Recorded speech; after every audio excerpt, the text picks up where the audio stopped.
Hello everyone and welcome to my channel. এখন আমি কোরাটালা শিবার পরিচালনায় দেবারা এই সিনেমাটা দেখে এলাম। সিনেমাটা আমার কেমন লাগলো, এক কথা যদি বলতে চাই তাহলে সিনেমাটা আমার ডিসেন্ট সিনেমা মনে হয়েছে। দেবারা কোস্টাল এরিয়া, তার ফ্যামিলি এবং তারা একটা গ্রুপ, মানে সমুদ্রের ধারে বসবাসকারী যেসব মানুষরা আছেন তাদেরকে নিয়েই এই সিনেমাটা। দেবারা, তার ছেলে, তার বউ, মা, এনারা সবাই থাকেন এবং সাইফ আলী খানের একটা পোর্শন আছে। এছাড়া প্রকাশ রাজের মুখেই আমরা পুরো গল্পটা আমরা শুনতে পাই।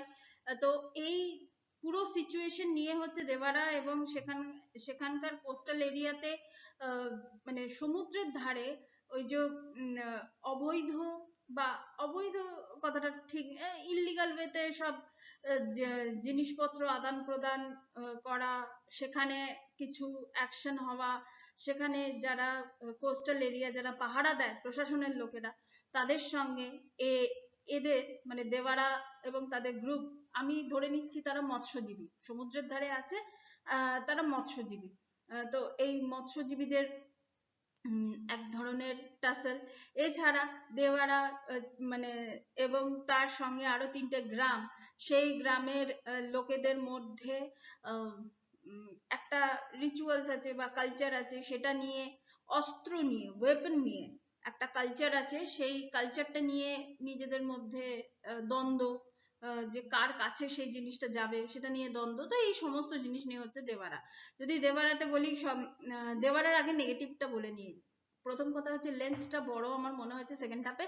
আর দ্বিতীয় জিনিস হচ্ছে জাহ্নবী কাপুর, মানে কেন আছে, কিসের জন্য আছে, আমি কোনো ক্লু খুঁজে পেলাম না। এটা যদিও দেওয়ারা পার্ট 1, এবার পার্ট 2 তে হয়তো তার এক্সপোজারটা বেশি হতে পারে, কিন্তু এক্সপোজার বেশি হবার কি আর জায়গা আছে, যদিও আমি মানে পুরোটা বললাম না।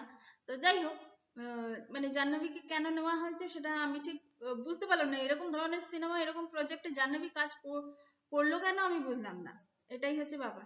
আর যাকে মানে নিয়ে কথা না বললেই নয় তিনি হচ্ছেন সাইফ আলী খান। আমার মনে হয়েছিল যে কোরাটালা শিবা হয়তো, যেহেতু এটা আমরা জানতামই যে এনটিআর এর, জুনিয়র এনটিআর এর মানে ডাবল রোল, তো তারই প্রাধান্য থাকবে, সাইফ আলী খান হয়তো একটুখানি থাকবে।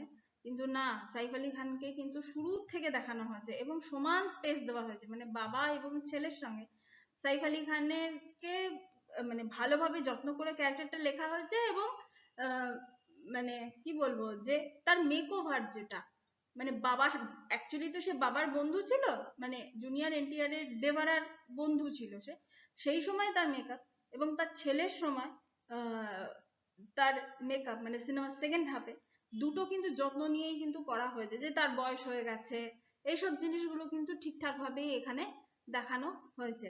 তো কিছু কিছু জিনিস আছে জেনুইনলি ভালো হয়েছে, হ্যাঁ কিছু ভিএফএক্স এর কাজ আছে যেগুলো ভালো হয়নি।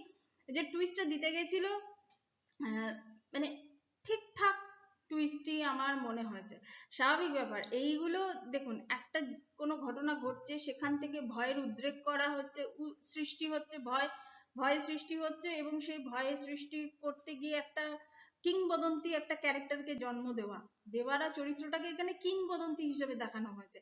কিন্তু এই কিংবদন্তি হিসেবে দেখানো, মানে দেখাতে গেলে তো চরিত্রটাকে যে আরো যত্ন করে লিখতে হবে, সেটাই হচ্ছে ব্যাপার। অ্যাকচুয়ালি যে মানুষটার উপস্থিতি নেই কিন্তু তার নাম করে অনেকে অনেক কিছু করছে, তো সেই মানুষটা তো বেসিক্যালি তাহলে কিংবদন্তি, কিংবদন্তি বলেই তো তাকে মানে বেস করে সেই মানুষটা নেই, মানে সামনাসামনি সে নেই, কিন্তু এদিকে তার নাম করে অনেক কিছু হয়ে যাচ্ছে।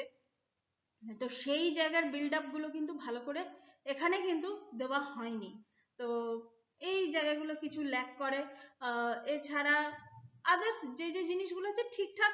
সিনেমাটা কিন্তু একদম ফেলে দেওয়ার মতো সিনেমা কিন্তু হয়নি, যে ডেফিনেটলি দেবারা তাদের নিজেদের এলাকায় যথেষ্ট ভালো হয়তো বিজনেস করবে, সেটা তো বক্স অফিস কালেকশন দেখলেই বোঝা যাবে। কিন্তু এখানে কিন্তু মানে আমার মানে ওই একটা কি বলবো, যে হৃদয় ছুঁয়ে গেল বা আমাদের মাথা খারাপ হয়ে গেল এমন একটা সিনেমা দেখে ফেললাম না, সেরকম কিছু এখানে কিন্তু দেখানো হয়নি। আমার আর একটা জিনিস, যে জিনিসটা খুব খারাপ লেগেছে সেটা হচ্ছে সমুদ্র উপকূলবর্তী মানুষদের তাদের জীবিকাটাকে আরো একটু স্পেসিফিক ভাবে দেখানোর খুব দরকার ছিল।